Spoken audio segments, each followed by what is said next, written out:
ಇವತ್ತು ನಮ್ಮ ಸ್ನೇಹಿತರು ಸಹೋದರ ಸಮಾನರಾದಂಥ ಮಂಜುನಾಥ್ ಮತ್ತು ಅವರ ಶ್ರೀಮತಿ ಡಾಕ್ಟರ್ ವಂದನಾ ಅವರು ಓಜಸ್ ಕ್ಲಿನಿಕ್ ವತಿಯಿಂದ ನಮ್ಮ ಲಯನ್ಸ್ ಕ್ಲಬ್ ಬೆಂಗಳೂರು ವೀರವೈಸಳದ ಸಹಕಾರದೊಂದಿಗೆ ಉಚಿತವಾದಂಥ ಆರೋಗ್ಯ ತಪಾಸಣಾ ಶಿಬಿರವನ್ನು ಆಯೋಜಿಸಿ ನಮ್ಮ ದಾಸರಳ್ಳಿ ವ್ಯಾಪ್ತಿಯಲ್ಲಿರ್ತಕ್ಕಂಥ ಮಧ್ಯಮ ವರ್ಗದವರಿಗೆ ಮತ್ತು ಬಡವರಿಗೆ ಒಂದು ಅನುಕೂಲ ಆಗಬೇಕು ಅನ್ನುವ ನಿಟ್ಟಿನಲ್ಲಿ ಒಂದು ಶಿಬಿರ ನಿಜವಾಗ್ಲೂ ಒಂದು ಹೆಮ್ಮೆ ಪಡ್ತಕ್ಕಂಥದ್ದು. ಯಾಕೆಂತಂದರೆ ಇವತ್ತು ಆಸ್ಪತ್ರೆಗಳು ಅಂತಂದರೆ ಭಯಪಡುವಂಥ ವಾತಾವರಣ ನಿರ್ಮಾಣ ಆಗುವಂಥ ಸಂದರ್ಭದಲ್ಲಿ ಒಂದಷ್ಟು ಜನ ಒಳ್ಳೆಯ ಸೇವಾ ಮನೋಭಾವದಿಂದಲೂ ಸಹ ಆಸ್ಪತ್ರೆಗಳಲ್ಲಿ ವೈದ್ಯರು ಸೇವೆ ಮಾಡ್ತಕ್ಕಂಥ ಒಂದು ವರ್ಗ ಆದರೆ ಇನ್ನೊಂದಷ್ಟು ಬಹುತೇಕರು ಇವತ್ತು ವ್ಯಾಪಾರದ ದೃಷ್ಟಿಯಲ್ಲಿ ನೋಡ್ತಕ್ಕಂಥವ್ರೆ ಹೆಚ್ಚು. ಹಾಗಾಗಿ ಒಂದು ಕ್ಲಿನಿಕ್ ಅಂತ ಹೇಳಿ ಆ ಕ್ಲಿನಿಕ್ ವತಿಯಿಂದ ಒಂದು ಜನರಿಗೆ ಸದುಪಯೋಗ ಆಗಲಿ ಎನ್ನುವ ಒಳ್ಳೆಯ ಮನೋಭಾವನೆಯೊಂದಿಗೆ ಮಾಡಿರ್ತಕ್ಕಂಥ ಕೆಲಸಕ್ಕೆ ನಾವೆಲ್ಲರೂ ಅಭಿನಂದಿಸೋಣ. ಮತ್ತು ಲಯನ್ಸ್ ಕ್ಲಬ್ ಬೆಂಗಳೂರು ವೀರವೈಸಳ ದಿನನಿತ್ಯ ಪ್ರಾರ್ಥನೆ ಮಾಡುವ ತುಟಿಗಳಿಗಿಂತ ಸೇವೆ ಮಾಡುವ ಕೈಗಳ ಶ್ರೇಷ್ಠ ಅಂತ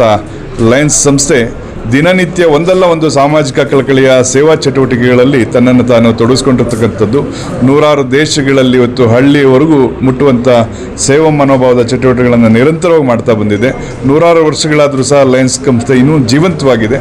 ಹಾಗಾಗಿ ಇವತ್ತು ಸೇವೆಯೇ ನಮ್ಮ ಆದ್ಯತೆ ಅಂತ ಹೇಳಿ ಲಯನ್ಸ್ ಸಂಸ್ಥೆ ಆ ಒಂದು ಕೆಲಸಕ್ಕೆ ಮುಂದಾಗಿರ್ತಕ್ಕಂಥದ್ದು. ಇವತ್ತು ಓಜಸ್ ಕ್ಲಿನಿಕ್ ಪ್ರಾರಂಭವಾಗಿ ಕೆಲವೇ ತಿಂಗಳಾದರೂ ಸಹ ಇವತ್ತು ಭಾಳ ಹುಮ್ಮಸ್ಸಿನಿಂದ ಉತ್ಸಾಹದಿಂದ ನಮ್ಮ ಬಡಾವಣೆಯ ನೆರೆಯವರವರಿಗೆ, ನಮ್ಮ ಕಡೆ ಒಂದು ಮಾತು ಹೇಳ್ತಾರೆ, ಹಳ್ಳಿ ಮಾತು, ಮಾರ್ಗೆದ್ದು ಊರು ಗೆಲ್ಲು ಅಂತ. ಹಂಗಾಗಿ ನಮ್ಮ ಊರಿನಲ್ಲಿರ್ತಕ್ಕಂಥ ಜನರಿಗೆ ಇದರ ಪ್ರಯೋಜನ ಆಗಬೇಕು ಅಂತೇಳಿ ಅನೇಕ ಸ್ಥಳೀಯ ಮುಖಂಡರ ಸಹಕಾರದೊಂದಿಗೆ ಇವತ್ತು ಕಾರ್ಯಕ್ರಮವನ್ನು ಮಾಡಿದ್ದಾರೆ. ಈ ಒಂದು ಶಿಬಿರ ಒಳ್ಳೆಯದಾಗಲಿ. All the best.